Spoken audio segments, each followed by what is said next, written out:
அதான் நம்ம பசந்தீவனம் சொன்ன மாதிரி எவ்வளோ, அதாவது ஒரு வருஷம் மேய்ஞ்சு வரக்கூடிய வெயிட்டை நம்ம வந்து 3 மாசத்துல கொண்டு வரோம். இப்போ இந்த குட்டி எல்லாமே கொம்பு தான் கம்மி. எடை போட்டிங்கன்னா சில குட்டிலாம் 30-32 கிலோலாம் இருக்கும். இது நீங்க வாங்கி 3 மாசம் ஆயிடுச்சானே? இது 3 மாசம் ஆயிடுச்சு. இது வரக்கூடிய 10 நாள்ல எல்லாமே கறிக்கு போயிடும். பக்கத்துல இப்படி அவங்க கவராங்க. பக்கத்துல சைடில் நிற்கும் பக்கத்தில். சொல்லு ப்ரோ. இல்லை உயிரிட சொல்கிறீங்களா, அது எப்படி உயிரிட எப்படிப்பா கண்டுபிடிக்கிறதுண்ணா? இல்லை எப்படி அதை விற்கிறீங்கன்னு கேட்குறேன். அந்த ரேட்டுக்கு 350 சொல்கிறாங்களா, அந்த ரேட்டு எப்படி இன்னைக்கு ரேட் எப்படி பார்க்குறதுன்னு கேட்குறேன். அதான் ஏன்னா நம்ம ஒரு குட்டியை வாங்கிட்டு வந்து நம்ம விற்கிறோம். அப்போ விற்கும்போது நம்ம லாபத்துக்கு தான் விற்கணும். இப்போ ஒரு குட்டி உயிரடைக்கு நம்ம ஒரு 30 கிலோ வந்துருச்சு. 30 கிலோ வந்துருச்சுன்னா குட்டி எப்படி விற்கிறதுனா, நீங்கள் வந்து ஒரு சம்சாரி குட்டியை வாங்கி லாபம் வரணும்னு சொல்லி விற்கணும்னு ஆசைப்படுறீங்க. அப்போ வியாபாரிகள் வந்து அன்னைக்கு என்ன ரேட்டோ அதை கேட்பாங்க. ஏன்னா உயிரடைக்கு உள்ள குட்டி வந்து சராசரியாக எப்போவுமே ஒரு 360 ரூபா அந்த இதில் இருக்கும். உயிரடைக்கு ஒரு 10-20 கூட குறை. 10 ரூபா கூட இருக்கும். எப்போவுமே 350-360 ரூபாய்க்கு விற்றுக்கலாம். நீங்கள் வந்து 30 கிலோ குட்டி வந்து சராசரியாக 11 பக்கம் வந்துடும். ஆனால் இந்த Bakrid time, Deepavali time, Pongal time, இந்த மாதிரி திருவிழா காலங்களில் 400 வரைக்கும் போகும். இந்த எட்டையாபுரம் போட்டு கறிக்கு இல்லாமல் பக்ரீத்துன்னு குர்பானி கொடுக்கும்போது அது 500 உயிரடைக்கு 500 கிலோ 600 கிலோ போகிறதுக்கெலாம் வாய்ப்பு இருக்காது தோரணையை வச்சு. அதாவது சீசனுக்கு தகுந்த மாதிரி நம்மளோட ஆடு வளர்ப்பை மாற்றிக்கலாம். இப்போ நான் என்ன பண்ணுவோம்னா, கறி கடைக்குன்னு ஒரு பேட்ச் இருக்கும். இப்போ பக்ரீத் வரனால நாங்கள் இந்த பெரிய பெரிய கருப்பாடுலாம் வச்சுருக்கோம். கொம்பு வச்சு தோரணை, அது ஒரு பல்லு போட்டது. அதை வந்து பக்ரீத்து கொடுக்கும்போது அது உயிரடைக்கு நாங்கள் வந்து உயிரிடம் நாங்கள் போட்டு கொடுக்க மாட்டோம். ஒரு குட்டியை பார்த்து அந்த தோரணைக்கு ஒரு 20,000, 25,000, 30,000 அந்த மாதிரி கணக்கு வச்சு விற்றுருவோம். அது இருக்கிறே பக்ரீத்து விற்க வந்து ரொம்ப சிறந்த லாபமாக இருக்கும். ஏன்னா சில நேரங்களில் நீங்கள் வந்து அந்த உயிரடை கொடுக்கும்போது பண்டிகை இல்லாத காலங்களில் 330 ரூபாய்க்குலாம் வந்து கேட்பாங்க. அப்போது குட்டியில் லாபம் வைக்கணும்னா நீங்கள் எப்போ வாங்கணும், எப்படி விற்கணும், எந்த நேரத்தில் விற்கணும் அப்படிங்கிறத கண்டிப்பாக தெரிஞ்சு வச்சுக்கணும். இது வந்து விற்பனை மேலாண்மை. நீங்கள் நோய் மேலாண்மை பார்த்துருக்கீங்க, விற்பனை மேலாண்மை அதே மாதிரி.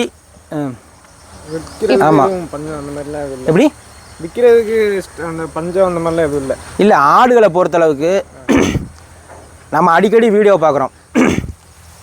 கிறிஸ்துவர்களும் சரி, இந்துக்களும் சரி, இஸ்லாமியர்களும் சரி, ஒரு பண்டிகை ஒரு கல்யாணம் வந்துட்டு ஆட்டுக்கறி தான் வைப்பாங்க.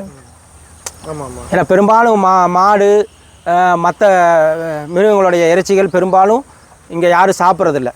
பெரும்பாலும் வந்து ஆடு தான். அது எந்த திருவிழா இருந்தாலும் சரி, பக்ரீதாக இருந்தாலும் தீபாவளியாக இருந்தாலும் சரி, ஆட்டுக்கறியோட வியாபாரம் தான் உலகம் பூரா நம்பர் 1 போயிட்டு இருக்கு. அதனால் ஆட்டு இறைச்சியோடைய தேவைகள் அதிகமாக இருக்குது.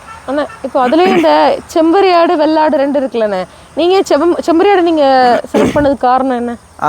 இப்போ செம்மறி ஆடை எதுக்கு, நல்ல கொஸ்டின். இப்போ வந்து செம்மறி ஆடை எதுக்கு நம்ம தேர்வு செய்கிறோன்னா, செம்மறி ஆடை மயிலம்பாடியாக இருக்கட்டும், எட்டையாபுரம் போட்டிருக்கட்டும், மயிலம்பாடி முக்கியமாக நீங்கள் ஒரு 15-13 கிலோ இருக்கக்கூடிய குட்டியை வாங்கிட்டு வந்தீங்கன்னா நல்ல அனுபவசாலியாக இருந்தால் 3 மாதத்தில் அது 28-30 கிலோ கொண்டு வந்துடலாம் செம்பரி ஆடை. இதே இது 3 மாதம் வெள்ளாடை நீங்கள் கொண்டு வந்தீங்கன்னா 3 மாதம் இதே அடர் தீவன முறைப்படி வளர்த்திங்கன்னா அது உடம்பும் செட் ஆகாது, இந்த வளர்ச்சியும் அதுக்கு வராது, வெள்ளாடில் வராது. அது மட்டும் இல்லாமல் நீங்கள் 30 கிலோ இருக்கக்கூடிய செம்மறி ஆடை உயிரோடு இருக்கக்கூடிய அந்த உயிரடையில் இருக்கக்கூடியது அறுத்தீங்கன்னா அதிகப்படியாக 17-18 கிலோ வரைக்கும் கறி வரும். 65% கறிகள்லாம் குட்டியில் இருக்கும். இதே இது நீங்கள் வெள்ளாடு 30 கிலோ இருக்கக்கூடிய வெள்ளாடு அறுத்தீங்கன்னா அதிகப்படியாக 14 கிலோ தான் வரும்.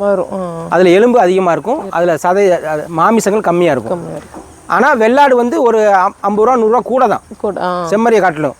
ஆனால் உங்களுக்கு வளர்ச்சின்னு பார்க்கும்போது என்ன பிரச்சனைனா, இது 3 மாதம் 30 கிலோ கொண்டு வரக்கூடிய குட்டியை வெள்ளாடை 6-7 மாதம் ஆயிரும். அதுதான் நம்ம அந்த 6 மாதத்துக்குள்ள நம்ம இதில் இன்னொரு பேட்ச் நம்ம கொண்டு வந்துடலாம். ஆமாம், நீங்கள் வெள்ளாடு வளர்க்க போல் ஆல்மோஸ்ட் 2 பேட்ச் கொண்டு வந்து ஒரு இரட்டிப்பு லாபம் எடுத்துடலாம் செம்மறியில். இது எப்படி நான் இப்போ சொல்ல ஆமாம், நம்ம சொந்தமாக மட்டன் ஸ்டால் வச்சுருக்கோம். நம்ம மட்டனுக்கும் கொடுப்போம். அப்புறம் வந்து கல்யாண ஃபங்க்ஷனு, ஹக்கீக்கான்னு சொல்லுவாங்க, பக்ரீத்துக்கு. நம்ம அதாவது விற்பனை மேலாண்மையை பொறுத்தளவுக்கு லோக்கலில் கோயிலுக்கு வாங்கிட்டு போவாங்க. ஆடுகளத்தை பொறுத்தளவுக்கு ஒரு நம்ம ஆடை வளர்த்து அப்படியே வியாபாரிட்ட மட்டும் கொடுக்க போகிறது கிடையாது, அது லாபம் கிடையாது. நீங்கள் 30 கிலோவை ஒரு நல்லா நீங்கள் வளர்த்து நல்லா செலவழித்து ஒரு ஆட்டுக்கு 2,500 ரூபாய்க்கு ஆகும் 3 மாதம் அதிகப்படியாக. 2,000 முடிக்கலாம், 2,500 முடிக்கலாம். அப்போ நல்லா வளர்த்துட்டு நீங்கள் உங்களுக்கு வந்து நீங்கள் உயிரடை கொடுக்கும்போது சில மார்க்கெட் இல்லாத நேரத்தில் 300-350 வரும். அப்போ நீங்கள் கொடுக்கும்போது வியாபாரி என்ன செய்வோம்னா, இப்போ 30 கிலோ இருக்க ஆடை உங்கள்கிட்ட 11 ரூபாய் வாங்கிட்டு போய் 13,000 ரூபாய்க்கு கறி கடை போடுறவங்க இருப்பாங்க. ஏன்னா 16-17 கிலோங்கும் போது இப்போ விருதுநகர் மாவட்டத்துலலாம் எலும்பு கறி 900 ரூபா, தனிக்கறி வந்து 1000 ரூபா. 1000 ரூபா. அப்போ 16 கிலோ கறி இருக்குன்னா உங்களுக்கு அந்த 16 கிலோ மட்டும் லாபம் கிடையாது. 30 கிலோ இருக்கக்கூடிய குட்டி உயிரடையில் அந்த 15-16 கிலோ கறி போக அதில் ஈரல் இருக்கும்.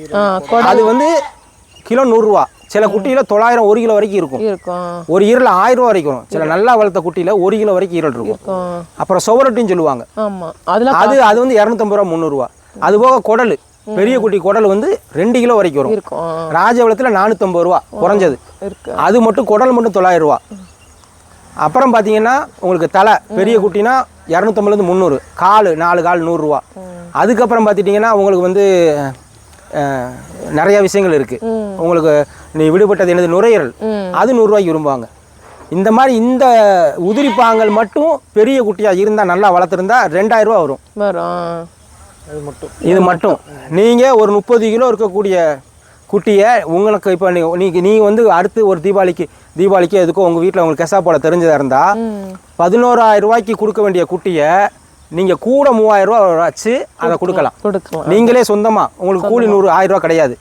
உங்களுக்கு அந்த கிட்டத்தட்ட 2500 ரூபா ஒரு குட்டிக்கு கூட கிடைக்கும். அதில் நம்ம எக்ஸ்பர்ட்டாக இருக்கணும். நாளைக்கு அறுக்க போகிறோன்னா நம்ம சொந்தக்காரங்க 4 பேர்கிட்ட போனால் இது வந்து நமக்கு லாபத்தை இரட்டிப்பாகக்கூடிய ஒரு முயற்சி. இதைத்தான் நாங்கள் பண்ணிட்டு இருக்கோம். அதே மாதிரி இந்த நோய் மேலாண்மை சொல்றீங்களே, இப்போ உங்களுக்கு எக்ஸ்பீரியன்ஸ் அதிகமா இருக்கு. இப்போ பார்த்தோன்னே இந்த ஆடுக்கு இந்த பிரச்சனைன்னு என்ன மாதிரி கண்டுபிடிப்பீங்க? இப்போ ஒரு ஆடை பார்த்தோன்னா இதுக்கு வந்து நோய் இது இருக்குது, இப்போ இதுக்கு காய்ச்சல் சளி இருக்குது அப்படி பார்த்தோன்னே எப்படி நீங்கள் அதை கண்டுபிடிப்பீங்க? நல்ல கொஸ்டின். இப்போ பொதுவாக நம்ம வந்து குட்டியை வாங்கிட்டு வரோம். ஒரு 50 குட்டி இருக்குன்னா நிறையா குட்டி இருக்கும். அது வந்து நம்ம பரணை ஏற்றும் போது இற வைக்கும் போது எல்லா குட்டியும் சாப்பிடாதனால எல்லா நோய் இருக்குன்னு அர்த்தம் இல்லை. ஆனால் சாப்பிட்டு பழகிருச்சு, எல்லாமே சாப்பிட்டு பழகிருச்சு, கொஞ்ச நாள் ஆயிடுச்சு. நீங்கள் குட்டியை பார்த்தீங்கன்னா ஒரு 50 குட்டிக்கு இற போட்டிங்கன்னா ஸ்பீடாக போய் சாப்பிடும். வெயிட் பண்ணாது, நம்ம மாதிரி அடித்து பிடிச்சி தான் போய் சாப்பிடும். அப்படி இருக்க சூழ்நிலையில் ஒரு சில குட்டிகள் மட்டும் ஒரு குட்டியில் 2 குட்டி மெதுவாக போய் ஓரமாக நிற்கும். அப்போவே நம்ம கணிச்சிடணும். நீங்கள் இற போட போகும்போது அடித்து பிடிச்சி குட்டி போய் இற போடணும். சும்மா ஒரு குட்டி மெதுவாக எந்திரிச்சு போகுதுனாலே அதில் ஏதோ ஒரு ஃபால்ட் இருக்குது. அதை உடனே பிடிச்சி அதுக்கு தேவையான என்ட்ரோஃப்ளாக்சினும் ஒரு சின்ன குட்டியாக இருந்தால் 2 ml என்ட்ரோஃப்ளாக்சினும் 2 ml மெலனாக்ஸ் ப்ளஸும் போட்டுறணும். ஏன்னா அது ஏதோ நோய் இருக்குது அப்படிங்கிறது உறுதியாக்கப்படுது. ஏன்னா குட்டி தலையை கீழே தொங்க போட்டு அப்படியே தான் இருக்கும். அதுக்கு நோய் தொற்று இருக்குது உறுதியாயிடும். இப்போ அடுத்தது நம்ம அந்த பரண் அமைக்கிறது எப்படின்னு அதை பற்றி பார்க்கலாமா? ஆமாம், கண்டிப்பாக. ஆடுகளுக்கு வந்து பரண் அமைக்கிறது வந்து எப்படி ஒரு போர் வீரனுக்கு ஒரு வால் முக்கியமோ அந்த மாதிரி ஆடு வளர்க்குறவங்களுக்கு பரண் ரொம்ப முக்கியம். ஏன்னு சொன்னால் இப்போ நம்ம பின்னாடி பார்க்குற செட்டு வந்து 600 ஸ்கொயர் ஃபீட். இதில் வந்து நம்ம வந்து 80 ஆடு வளர்க்கலாம். இதை 2ஆக பிரிச்சிருக்கோம், 300 ஸ்கொயர் ஃபீட் 300 ஸ்கொயர் ஃபீட்னு. அப்போ ஒரு இதில் 40 வளர்க்கலாம். அதாவது 300 ஸ்கொயர் ஃபீட்டில் 40 வளர்க்கலாம். நம்ம 600 ஸ்கொயர் ஃபீட்டில் 80 ஆடு வளர்க்குறோம். இதே 600 ஸ்கொயர் ஃபீட்டில் நீங்கள் 80 ஆடு செட்டு கீழே போட்டு வளர்க்க முடியாது. அதுக்கு வந்து 2000 ஸ்கொயர் ஃபீட் தேவைப்படும். குறைஞ்சது 1500 ஸ்கொயர் ஃபீட்டாக தேவைப்படும். 3 மடங்கு தேவைப்படும் பரண் இல்லைன்னா. அப்போ அதுக்கு எவ்வளோ செலவாகுதோ, நீங்கள் 1800 2000 ஸ்கொயர் ஃபீட்டுக்கு செட்டு போட எவ்வளோ செலவாகுதோ அதுதான் இதுக்காகும். நான் சொல்றது உங்களுக்கு புரியுதுல? புரியுது. அதாவது செலவு ஒன்று தான். ஒரு 10,000 20,000 ரூபா முன்னப்பின இருக்கும். நீங்கள் டேலண்டாக தென்னை மரத்தில் போட்டிங்கன்னா அந்த செலவு கம்மி பண்ணலாம். எதுக்காக சொல்கிறேன்னா, இந்த 80 ஆடு நீங்கள் வந்து செட்டில் வளர்க்குறதா இருந்தால் சுற்றி அடிக்கணும். சுற்றி அடிக்கணும். அதுக்கு வந்து உங்களுக்கு ஷீட்டு நிறைய தேவைப்படும். ஷீட்டே 1 லட்ச ரூபாய்க்கு மேலே தேவைப்படும். ஏன்னா நீங்கள் ஃபுல்லாக அடிக்கிறதா இருந்தால் அந்த செலவை நீங்கள் வந்து தென்னை மர ரீப்பர், வைரம் பாஞ்ச தென்னை ரீப்பரை போட்டிங்கன்னா அது ஒரு 10 வருஷம் வரும். நம்ம அந்த சிஸ்டத்தை தான் ஃபாலோ பண்ணியிருக்கோம். இப்போ நல்லா தெரிஞ்சுக்கோங்க, பரண் வேண்டான்னு சொல்கிறது வந்து ஒரு அதாவது புரியாமை தான். நல்லா தெரிஞ்சுக்கோங்க, பரண் கண்டிப்பாக தேவை. நீங்கள் செட்டு போடுற காசுக்கு, அதாவது 80 குட்டி வளர்க்குறதுக்கு உங்களுக்கு 1500 ஸ்கொயர் ஃபீட்டுக்கு மேலே தேவைப்படும். என்ன செலவாகுமோ அதைத்தான் பரனில் உங்களுக்கு செலவாகும். மிஞ்சி போனால் ஒரு 10,000 15,000 முன்னப்பின இருக்கும், நம்ம கரெக்டாக தெரிஞ்சுட்டு செஞ்சால். இப்போ வித்தியாசம் என்னென்னா, நீங்கள் ஒரு 80-100 குட்டியை செட்டில் அடைச்சிங்கன்னா அது வந்து தரையில் தான் இருக்கும். மண்ணில் இருக்கும்போது அது நைட்டு வந்து அதிலே தான் சாணம் ஈருன்னு எல்லாம் போகும்போது அது ஈரமாகி இந்த குடல் புழு நீக்க நீங்கள் கொடுத்தாலும் அது திருப்பியும் தொற்று வரும். ஒரு குட்டிக்கு நோய் இருந்தால் இன்னொரு குட்டிக்கு தொற்று வரும். குட்டி நீங்கள் அடர் தீவனம் கொடுத்து வளர்த்தாலும் அது வந்து ஆரோக்கியமாக இருக்கிறதுக்கு வாய்ப்பு இல்லை. ஆரோக்கியமாக இருக்கும். எப்போ இருக்கும்னா, நீங்கள் தொழுகை நீட்டாக க்ளீன் பண்ணி, இப்போ ஒரு 1800 ஸ்கொயர் ஃபீட் இருக்குன்னா அதை 900 ஸ்கொயர் ஃபீட்டு தனியாக அது அடைச்சிட்டு இதை க்ளீன் பண்ணணும். இப்படி மாற்றி மாற்றி விடணும். அப்படி இருந்தால் சக்ஸஸ். ஆனால் என்னை பொறுத்தளவுக்கு நீங்கள் கேட்டிங்கன்னா நீங்கள் ஆடு தான் வளர்க்க போகிறீங்கன்னு உறுதியாயிருச்சு. இதில் நீங்கள் நான் பின்வாங்க போகிறதில்ல அப்படின்னு நினச்சிங்கன்னா பரன் போடுறது தான் சிறந்தது. ஏன்னா நீங்கள் செட்டு போகிறதுக்கு எவ்வளோ செலவாகுமோ அதுதான் பரனுக்கு ஆகும். பரனுக்கு தயவு செய்து இந்த சில வேறு முறையில் நீங்கள் பரன் போட வேண்டாம். எப்படி பரன் போடுவாங்கன்னா, இந்த 80 ஆடு இருக்குல்ல, இந்த 80 ஆடு நான் 600 ஸ்கொயர் ஃபீட்டில் முடிச்சிட்டேன். சில பேர் 1000 ஸ்கொயர் ஃபீட்டுக்கு பரன் போடுவாங்க. எப்படி போடுவாங்கன்னா, இந்த ஸ்லேட்டட் ஃப்ளோர்னுப்பாங்க பிளாஸ்டிக்கில். அது வந்து எப்படின்னா இறை போடுறதுக்கு நடுவில் நடந்து போகிறதுக்கே 3 அடி விட்டுருவாங்க. அந்த மாதிரிலாம் விட வேண்டாம். இப்போ எப்படின்னா ஆடுகளை நம்ம ட்ரைனிங் எடுத்துட்டா அந்த மாதிரி இறை போடுறதுக்கு தனியாக ஒரு நடந்து போகிறது, ஆடு நடந்து போகிறதுக்கு அந்த மாதிரி செலவழிக்க வேண்டாம். ஜஸ்ட்டு அதே மாதிரி நம்ம பரண் அமைக்கும் போது அந்த ஆடுகளை 600 ஸ்கொயர் ஃபீட்டுனா 300 பிரிக்கும் போது அந்த இது சதுரமாக இருக்கணும். அதாவது இப்போ நம்ம எப்படி அரிச்சிருக்கோம்னா அதாவது 15க்கு 20, 15க்கு இருக்கும்போது ஸ்கொயர் வரும். சில பேர் என்ன செய்வாங்கன்னா 10க்கு 30 போடுவாங்க. ஆடு வந்து எப்படின்னா அது நீளமாக இருக்கும். அப்போ என்ன செய்யணும்னா ஆடோடைய செம்மறி ஆடையோடைய ஒரு குணாதிசயம் என்னென்னா, ஒரு ஆடு எங்கே நிற்கும் அந்த ஆடு 50 ஆடு அங்கே தான் நிற்கும். இப்போ ஒரு 10க்கு 30ல் ஒரு 40 ஒரு 35 ஆடு வளர்க்கணும்னு வச்சுக்கோங்க. ஒரு ஆடு அந்த மூலையில் இருந்துச்சுன்னா 35 ஆடு அங்கே மூலையில் தான் நிற்கும். அப்போ பாக்கி இருக்கக்கூடிய அந்த 200 ஸ்கொயர் ஃபீட்டு சும்மாவே தான் இருக்கும். ஆனால் இந்த ஆடுக பார்த்தீங்கன்னா எல்லாம் ஒரு இடத்துல ஒரு மூலையில் இருந்தாலும் அந்த சதுரமான இடம் எல்லாத்துக்கும் விஸ்தீர்ணமாக இருக்கும். இப்போ நம்ம போய் நேரில் பறன் நீங்கள் பார்க்கலாமாண்ணே? ஆமாம், பறனை பார்க்கலாம். இப்போது இதை நம்ம அடர் தீவனம் இப்போ கொடுக்க போகிறோம். இந்த தீவனம் வந்து நீங்கள் பார்த்தீங்கன்னா இந்த இடத்துக்கு பாருங்க, பக்கத்தில் வேணுப்பா. இதில் என்னென்னலாம் போட்டிருக்கு கலந்துருக்குன்னு? இதில் வந்து இந்த அடர் தீவனத்தில் வந்து நம்ம சொன்ன மாதிரி 100 கிலோக்கு எப்படின்னா 40 கிலோ மாவுச்சத்து.